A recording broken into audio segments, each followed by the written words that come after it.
Aminado si Alden Richards na hindi lang daw siya kinabahan, kundi na starstruck din nang maka-eksena niya si superstar Nora Aunor sa kanilang indie film, Makichika kay Obi Carabel.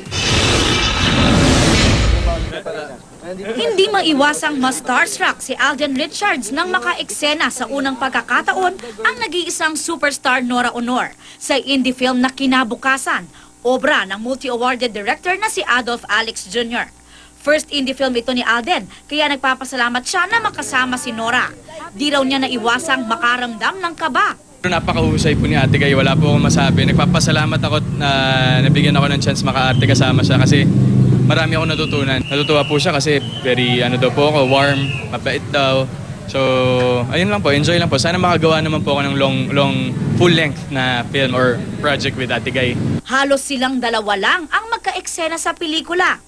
Nakita ko rin yung kung paano nagka-dedicated si Alden na gawin yung role. Tapos siyempre nag-uusap din naman sila ni Ate Guy pagkakatapos ng take. So nakita mo rin yung rapport nila para magamit nila kapag ka-eksena nilang dalawa. Shoot daw ni Alden ang pelikula sa gitna ng pagiging abala sa taping ng GMA primetime soap na Carmela. Tapos na raw silang mag-shoot ng indie film pero wala pa raw target date kung kailan ito ipalalabas.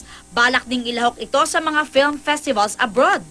Matapos makatambal ang nag-iisang superstar, sino pa kaya ang gustong makasama ni Alden sa pelikula? Si Ate V, nako, isang napakalaking karangalan talaga. At saka po si Miss Sharon Cuneta. Titular, sila pong dalawa. Aubrey Carampel, updated sa Showbiz Happenings.